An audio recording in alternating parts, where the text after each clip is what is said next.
داستان فیلم سران دولت حول یک توطئه بین المللی بزرگ میچرخد که جان دو نفر از قدرتمندترین رهبران جهان را هدف قرار میدهد: رئیس جمهور ایالات متحده آمریکا و نخست وزیر بریتانیا. ماجرا زمانی شروع می شود که هواپیمای حامل رئیس جمهور آمریکا با بازی ادریس آلبا و نخست وزیر بریتانیا با بازی جان سینا به صورت مشکوکی سقوط می کند.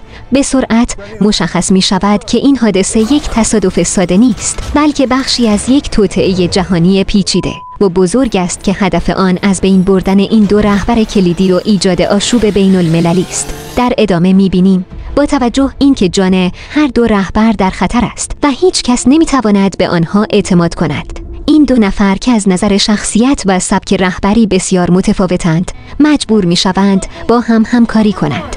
رئیس جمهور آمریکا ادریس آلبا که احتمالاً فردی با سابقه امنیتی و عملیاتی است، با نخست وزیر بریتانیا جان سینا که ممکن است بیشتر به دیپلماسی و مذاکره عادت داشته باشد، همراه می شود.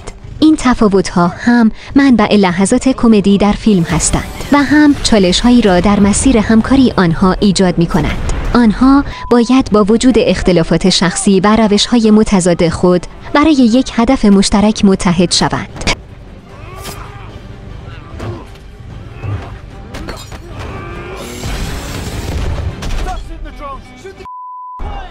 ایلیان نایشولر، کارگردان این فیلم، سابقه درخشانی در ساخت فیلم‌های اکشن پرهیجان دارد، مانند فیلم نوبادی یا هیچکس.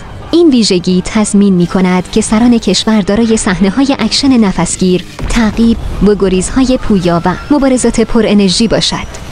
یکی از اصلی ترین نقاط قوت فیلم حضور ادریس آلبا در نقش رئیس جمهور آمریکا و جان سینا در نقش نخست وزیر بریتانیا است. شیمی بین این دو بازیگر که یکی معمولاً نقش‌های جدی‌تر و اکشن‌تر را بازی می‌کند و دیگری تبحر خاصی در کمدی و موقعیت‌های طنز دارد، باعث خلق لحظات جذاب و دینامیک‌های کمدی اکشن منحصر به فردی می‌شود. به غیر از ادریس آلبا و جان سینا، پریانکا چوپرا جوناس و کارلا گوجینو و پدی کانسیدائین از بازیگران اصلی این فیلم می‌باشند. فیلم سران دولت فیلمی که قدرت، توطئه و تصمیم‌های سرنوشت ساز را به تصویر می‌کشد. رقابتی، مرموز، رازهای عمیق و بازی خطرناک سیاستمداران بلند پایه. آیا حاضرید پشت پرده قدرت را ببینید؟ آیا می توانید حقیقت را از دروغ تشخیص دهید؟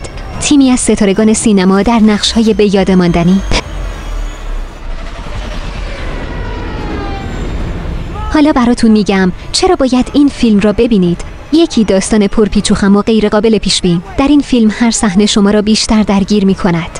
دوی بازی درخشان بازیگران، ستارگان سینما برای اولین بار در نقش سیاستمدارانی با انگیزه های تاریک ایفای نقش می کنند و چالش این نقش شما رو برای دیدن فیلم بیشتر ترغیب می کند. سری، فضاسازی مهیج و دیالوگ های تیز. لوکیشن های این فیلم مثل ترکیب خانه کارتز و پارلیمنت با حال و هوای ایرانی. 4 صحنه‌های تعلیق آمیز به طوری که تا آخرین لحظه نمی‌دانید چه کسی برنده نهایی این بازی قدرت است. به نظر من این چند نکته باعث می‌شود شما را به دیدن این فیلم اکشن و هیجان انگیز و چالشی ترغیب می‌کند.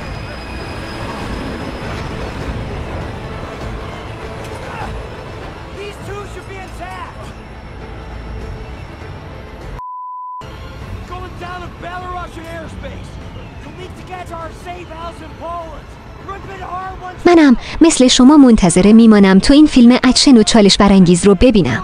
کانال تاپ فیلمو معرفی با خلاصه فیلم های روز دنیا تقدیم می کند. Golden Mountain